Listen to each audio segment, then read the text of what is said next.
All right. I've been hanging out with the chat for a while and all the good people in Chattaria today. And shout out to Karen McQuaid, who took advantage of Venus transiting her north node and reignited an old flame. And apparently now they're married. I could be completely wrong about this, but that's what I surmised from our brief exchange in the chat. So Karen McQuaid, congratulations. Yes, love can still happen to you. Don't ever forget that. Love is a thing. All right. Do we love astrology? We love astrology. So let's get into some astrological love. Hope everybody's having really beautiful out here today. It is a beautiful day out here today. This is like one of these great spring days, late spring days in Texas. And we're kind of at the precipice of it turning into 3 months of sub-Saharan African heat hell. So we should enjoy these days here while we can. But I have to say, we've gotten a lot of rain over the past few months, few weeks rather, more rain than we had. We had more rain in the last couple of weeks than we had in all of 2022 here. And I can attest to that. And my garden is flourishing. Hey, you want to come over here today? Come on, jump up here. But she's so coy. She's more of a typical cat than Jasper is. She's got some cat stuff about her. Of course, I'm talking about Peachy. Let's get into the weather. Let's see what's happening. Why do I feel good today? I have been experiencing some tiredness. You notice I said I don't blank tired, right? I don't blank tired, or I blanking tired. I didn't say that. Right. I've been experiencing, but today it's the energy is good. I like the energy today. Just my own personal experience with the energy. We got a Mars sitting, a Sun sextile. Why not? Why not? That is the statement, the headline today. Why not? Just like Karen McQuaid. Why not? Just like love. Why not? And these are very organic elements. And both the Sun and Mars are whittling down to their final degrees here before we move into a much more electric phase of the Sun in Gemini and Mars in Leo. Look out. That's electric. Air and fire are combustible. So today we revel in our organic nature, our organic matter. Today we make a declaration that we are human, and there's absolutely nothing wrong with that. There's nothing wrong to understanding that you're having an experience in 3D, in a carbonated body, in a meat suit. However, we are also infused with spirit, and that's the Neptune-Mars trine. It's still going on, right? The creative potential of the Neptune-Mars trine. So here we have matter, and here we have spirit, and they're all focalizing together in Mars. And it's a very interesting sort of dynamic that we have as humans. And sometimes we get into the polaric separation of church and state when it comes to being human and understanding the spiritual nature. Yesterday, I had this guy come over, and he fixed my washing machine. And in a typical kind of hill country conversation, if you have anything that's relating to the social condition, God will generally come into the discussion. And God did. And he was all about God and finding God, and God is the answer. And I'm like, I'm with you, man. I'm totally with you. I don't disagree with that at all. And it's really funny when something like that happens, because I don't have a problem with it. I have a lot of times have a problem with the rapper, but I don't have a problem with that. And so therein lies this idea of spirit and matter. Like, if we could all agree or the majority of us could agree on a spiritual organizing principle, and also that we're in it together in this world, boy, could we really move mountains? We could really move some mountains. So today, that's the Mars sextile, Sun sextile to Mars, Mars trine to Neptune, spirit and matter. Because here we're definitely in matter, and Cancer with water is conductive. It's definitely conductive. It's conductive with matter, right? With earth. The two of them are fertile ground, and that's the fertile mixture where things grow out of. And today, I'm wishing you all the ability to comprehend both your physical and spiritual awareness, and that they are not indistinct from one another. We have the moon right there, just moved right into Taurus. There's another affirmation of our physical nature with the moon in Taurus, conjunct the true node. And let's throw a little Mercury in there. So we have a Mercury moon conjunction. Listen to your body today. Listen to your body wherever you are. It may not be today, maybe later today, maybe tonight. Listen to your body. What is your body telling you? What is your body telling you? What does it need? Does it need more rest? Does it need more protein? Does it need more exercise? Does it need more touch? Does it need more tactile connection? When you get into the Mercury moon conjunction, we're dealing with intuition, right? And it's predominated by the elements that are being represented. So here in Taurus, it's all about the body. Now we do have some squares going on. Look at that, right? We have moon squaring Mars mathematically, moon squaring Pluto, right? So some of you, if you're not listening to your body, there could be consequences. The other thing too, I'm going to get into this on 15 minutes today, is this whole migration piece. And now we have people from parts of America that have not seen this before, and not in the way that it's been distributed to them. So for instance, I'm going to cover what's happening in Chicago. And you have the people of Chicago, the inner city residents of Chicago, who are now very concerned about immigration and their communities being inundated by this new wave of migrants coming across the border and pecking away at their social services. And hello, we got the moon, we got the true node, we got Mercury, all in Taurus, and people at that level are thinking about things like land and resources, right? And this is where it gets extreme. It's like, hello, what? They're getting all this? Oh, I'm pissed. I'm pissed. And even with Mars, Mars is very, very defensive when it comes to things like land and home and resources, right? This is only just beginning. But the energy around this today is very significant. So in your own life, we have this ability to look at our possessions, what we own, what we have. And sometimes if you have the luxury, and here, let's make no mistake about it, many of us have the luxury to look at these things in ways that other cultures and other people don't. But you can look at what you have and you can actually ask yourself, do I need this thing? Do I need this thing? And that's part of the square here, the T square. Do I need this thing? And you may divest yourself of the thing that you do not need. But with the moon's Pluto square, sometimes that can be very difficult. Yes, I need this thing. I identify with this thing. This is my thing. Maybe. Is there any benefit of letting go? Well, yeah, we have this moon wide sextile to Venus, certainly a Mercury sextile to Venus. And here's what I think. I think when it comes to possessions, at least right now, and with this configuration, if you are in the process of divesting or thinning things out or lightening your load, the determining factor should be, if you're in a relationship or you're in a marriage, do you both agree upon the process?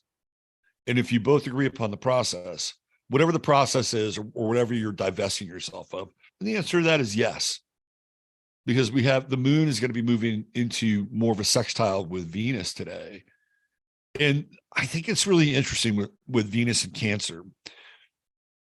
We think of like the outer planets or the outer signs as representing, more of our global or societal connections, whether it's in Capricorn through governance or Aquarius through our groups and the internet and social networks, Sagittarius through our religious beliefs. But when you get into Cancer, and especially like Venus and Cancer, I mean, this is really like the thing that we all share, because we may not all believe in the same religion, right? We may not all believe in the same government or the same type of governance. And we may go to different social media sites, or we may hang out with different people that represent our beliefs. But when we get into Cancer, we get into the things that are the most primary for us. And so Cancer can be a really powerful organizing principle. And here with Venus, this is a really interesting transit, because we're joined in relationship now with other people in this country and throughout the world, where a lot of the things that we've taken for granted in our lives, like our homes and our ability to, pass on our homes through inheritance and all those things that go along with it, and a safe home, right? All those things now are kind of up for grabs, and they have been. It's been getting more and more troublesome. But Venus in Cancer connects us all. And I don't care where you live, and I don't care what political stripe you have. When it comes down to it, at the end of the day, we all pretty much want the same thing. If you got people aside and put them in a room one by one and ask them unbiased questions, there would be a very good chance that you would have people agreeing upon fundamental issues more than they don't. And that's Venus in Cancer, right? Venus is our relationship to the things that nurture us, our homes, our families, values. Cancer is about values. And guess what? Cancer is a conservative sign. So we're exploring our relationship with so-called conservative values. Now, Venus has moved into the second decan, so it's moved into the Scorpio decan. These things become much more intense now. So over the course of the next 10 degrees of Venus in Cancer, you're going to see people really dig in with this material. It's going to be very, very interesting. It's so funny because Jupiter's just moved into Taurus too. That's the other part. So hello, welcome Jupiter in Taurus. Maybe that's why I'm feeling the human vibe today. It's Jupiter in Taurus. And we got a year of it. And it does retrograde, but it doesn't retrograde back into another sign like Jupiter in Aries did. Jupiter in Aries retrograding back into Pisces felt like, pardon my language, pulling out. That's what it felt like. It's like, yeah, Jupiter in Aries, Jupiter in Aries, Jupiter in Aries, yeah. And all of a sudden it goes into Pisces. Well, hold on a second. Right? It's like, Jupiter interrupted. And we went through that stretch with Jupiter and Pisces, and it's at those end degrees. Like, really? We got to go through this swamp again? Shit. And of course, it went direct, but it wasn't quite the same. Like, you didn't really get the full effect of Jupiter and Aries. It had to go back into the kind of murky swamps of Pisces there. Well, Jupiter in Taurus will be in Taurus. It will retrograde, but it will retrograde in Taurus.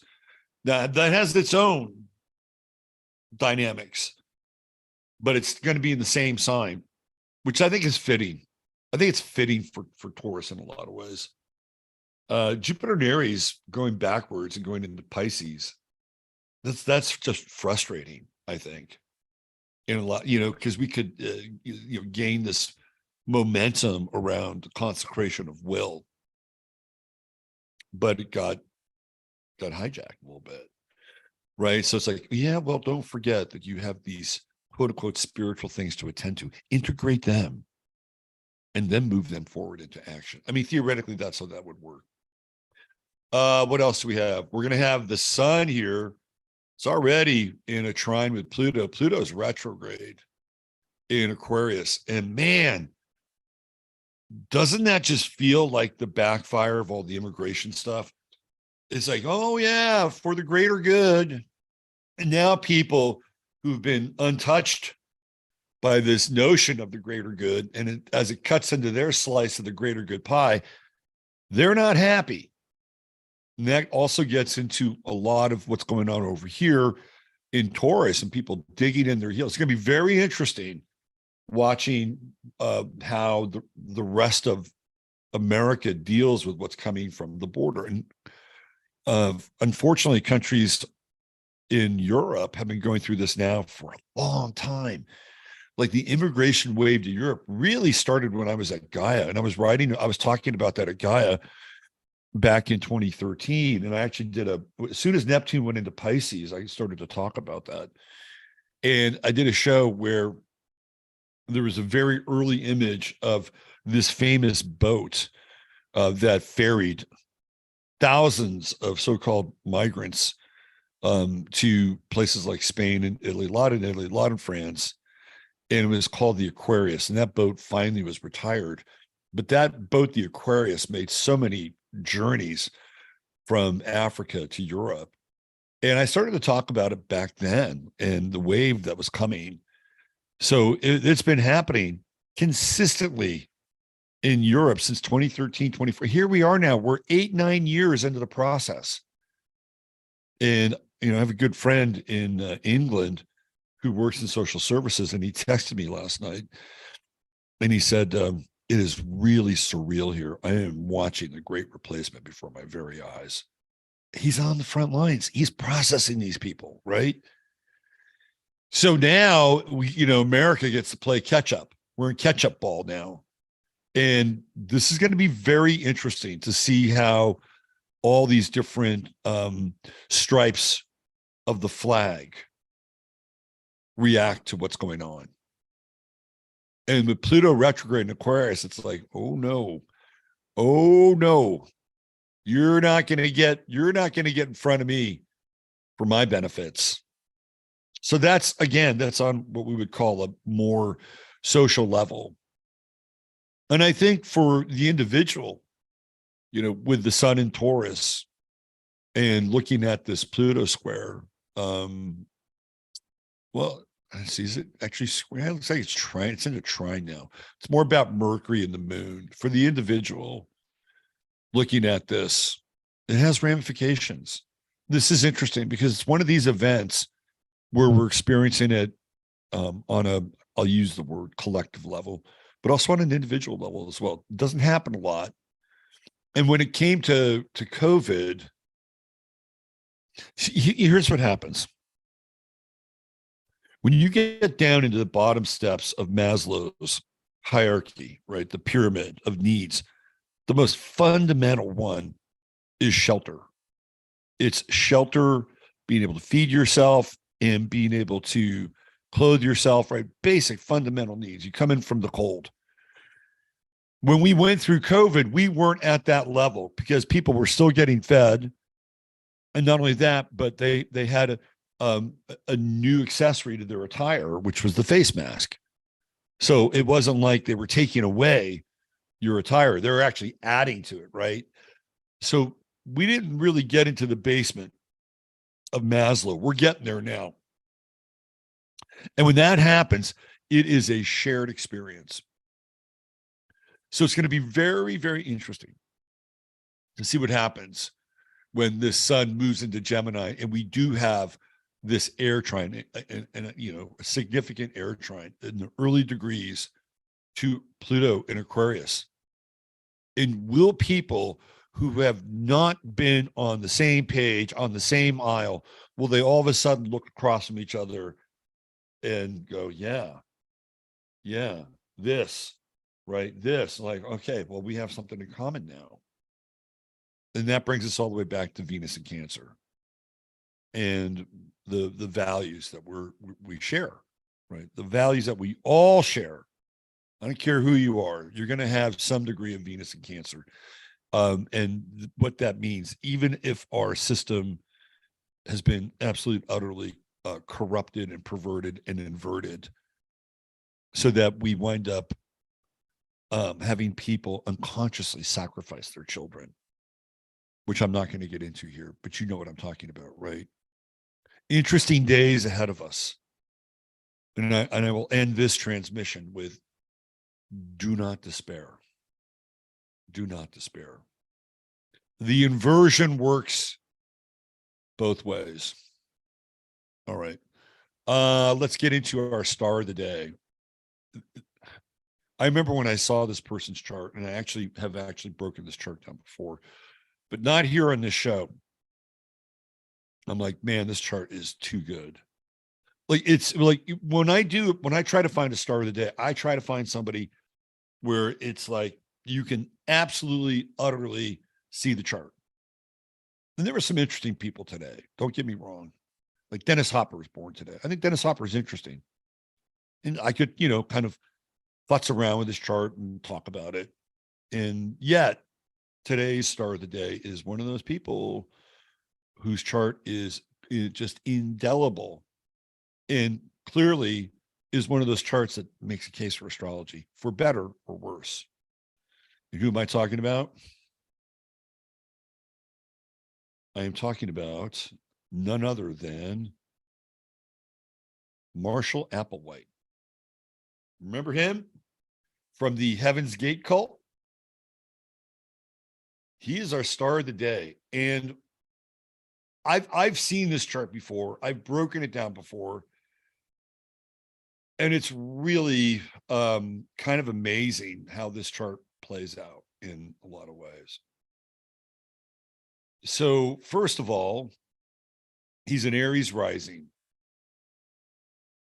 He's got Heart of Fortune, true node conjunct Uranus. Like, he's a kook, right? The guy's a kook, especially in Aries. And he has this Uranus Mars trine, which I think is very interesting because he mobilized a bunch of other kooks. And I say this lovingly. I mean, a lot of those people were very lost in looking for a way out. But hey, right? I mean, in a lot of ways, the Heaven's Gate experience is a precursor to how a lot of people feel about where they are now. I mean, so I don't think that there was some kind of mastermind plan to hijack these people and hijack their will. I think a lot of those people were clearly either depressed, borderline suicidal, and tired of this world. Probably if you went through the list, and I've looked at some of those people, just really sensitive people, super sensitive, and looking for somebody who could lead them out of the wilderness. They were looking for their Moses in Marshall Applewhite. For better or worse, was their Moses. You could see the Mars Uranus trine. That he could motivate, he could find people, he could motivate people, especially people that were going to kind of fall into his camp. And I think they all wore Nikes, if I'm not mistaken. And when we see Aries on the ascendant, what do we see? We see sort of the coda of Aries. Just do it, right? Just do it. It's very, very interesting. The other thing, so Nike's got this weird relationship with situations like this. And I think there was another, if I'm not mistaken, that the motto for "Just Do It" by Nike actually comes out of Jonestown, and that moment in Jonestown where there's this mass ritual assassination operation, and I think the motto was "Let's do it." And so Nike pulled that. So it's really weird how Nike is connected to these events that have to do with people being poisoned, for lack of a better term, right? And that's really kind of what they did. It was like, just do it. They all wore Nikes. It was weird. They all wore Nikes, Nike being a symbol of Saturn, Saturn being in Marshall Applewhite's 10th house and on his midheaven. Interesting, right? So he's got all this just do it energy. The other thing that really grabbed me about Marshall Applewhite is Jupiter and Pluto in the 4th house, right? Pluto is death in the 4th house. And Jupiter is expansion. And you can kind of see here on the other side of this string with Saturn, it's like, let's get out of here. Let's get out of here. We got to get out of this place. And so what does he do? He orchestrates the death of all of his heavens gators so they can jump on Hale Bopp, which was completely erroneous information. And that's what it was about. The other thing about Marshall Applewhite is that he had a companion, and it was like La and Da, or P or Do, right? He had a female companion. There was like a female version of Marshall Applewhite in the mix. And you can see this with the moon sun conjunction, but the moon here is balsamic and it's all dissipative and it's all about what? Letting go. Letting go. That's what this moon is about. So it's like, okay, we're going to dissipate our own entire experience. And we're going to get on a 4th dimensional wave or 5th dimensional wave and surf Hale Bopp. But you can see the two of them together. The other thing about Marshall Applewhite is apparently he was castrated. That's another weird thing about the guy's chart. And so we have, again, like Chiron and Taurus. And I've talked about Chiron and Taurus before as it relates to Gen X. A lot of Gen X people have Chiron and Taurus, and a lot of them have a really difficult time being in a body. Who am I? Why did I get here? I feel alienated. Whatever that, however it manifests. And guess what? He demonstrates that. He's the same way. He's like, he is not having a good time in his body, in spite of all of the earth, right? Mars plays an agitated role here. He's agitated. And really what he wants to do is he wants to reach some form of escape velocity. Neptune is the highest planet in his chart, and it's in the 6th house. And we know that he was a music teacher. Neptune is kind of musical, right? It's kind of creative. And so he would do that thing every day.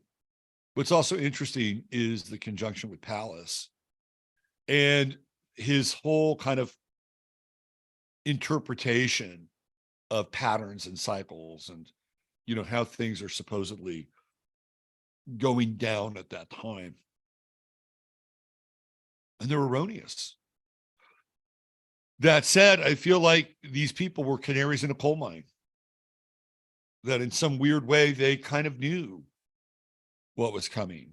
And, you know, they wanted out. Maybe a lot of, I mean, I haven't gone through the entirety of who was with him, but I would not be surprised if a lot of them were Gen Xers because of that Chiron Taurus, and they found somebody who promised them a way out of the body.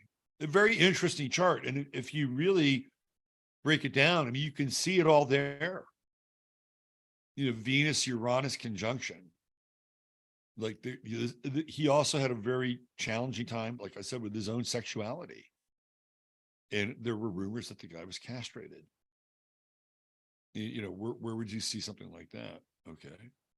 Well, how about Mars square Chiron? Yeah. Mars square Chiron. Mars and Leo, 5th house, very masculine, but it's all kind of undercut. Pardon the pun. With Chiron and the moon and even his son. He has a hard time dealing with that. He has a hard time dealing maybe even with his love for men. Maybe that's really behind, you know, all of Marshall Applewhite's angst, that he couldn't deal with the fact that maybe he dug guys. And he couldn't, you know, and I'm sure that there's a religious background in here. It wouldn't take too hard for me to, it wouldn't be that hard for me to source that out. It's a really interesting star of the day, and he was supposed to activate his own personal will. Well, guess what? He did. He did. He was authentic. And people always say, well, just be authentic. Just be authentic. Well, I'm here to tell you that this guy was authentic, except maybe his denial about his love for men. Maybe he wasn't so authentic there. But, you know, this is what you get when you deal with somebody who is kind of authentically expressing himself. Also, it's interesting too that even the name, like when I think of apple, I think of the Garden of Eden. And I think of Aries as being symbolic of the Garden of Eden. It's like everything before the fall. And the fall comes in Taurus, right? The fall comes when, Eve sinks her teeth into organic matter, the apple. And then they look around and they realize, I've got a body and you've got a body and we're both naked. Right? Taurus is the fall. And so we can see in his last name, Apple, Apple associated with Eden and white, right? Even Aries, we think of Aries as being Aryan and pure and white. And that's the guy's name, right? Marshall Applewhite. And even Marshall, the name Marshall, we have Mars here inside of Marshall. And Mars really being the activator of the square, the inflammatory catalytic square. And Marshall also relates to like things like, even though it's spelled differently, like martial law, and even being a marshal. He is a marshal. He marshaled them into action and to take them back to a place where they theoretically were in an Eden-like situation and a sense of unsullied purity for a group of people who could no longer really stomach this world. There you go. Your star of the day, Marshall Applewhite. Jasper's here. It's about time. Please join me 15 Minutes of Flame today. That's going to be at 9:11 Central Standard Time. We're going to have our good friend from the UK, Wayne Cunnington. He'll join us at the bottom of the hour, bottom of the 9 o'clock hour here. And Wayne, we've had him on a couple times, and he's vax damaged, and it turned him into an activist. And he's out there, doing his best to transform his condition, his own personal form of alchemy, turning his pain into awareness. And he'll share with us some of that and some of the updates around other people in England who are also speaking out and doing their best to share their story. And we'll also get into the immigration piece as well. So if you have the time, please join us. If not, you can always go to the website and the video is there. I also will be streaming on Rumble. And I also turn into a podcast, which you can find on all the different podcast networks, Apple, Amazon, right, Jasper? iHeartRadio, the usual suspects. And I also have a podcast player on my website. All right, let's just give a quick shout out to our buddy, my friend, compañero,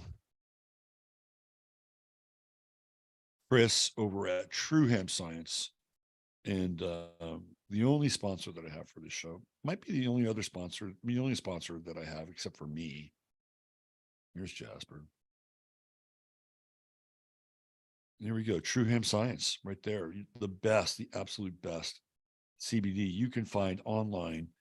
And all you got to do is spend $100 or more, type in 15MINS, and you will get free goodies. It's always good to get free goodies. $150 or more gets you free shipping, 30-day money-back guarantee. Business done in the American way. Thanks for being here. Have yourself an awesome day. And if you're already living your day, Have an awesome evening or an awesome tomorrow. Just make it awesome. Right, Jasper? All right. Take good care. Hope to see you on 15 minutes. Bye for now.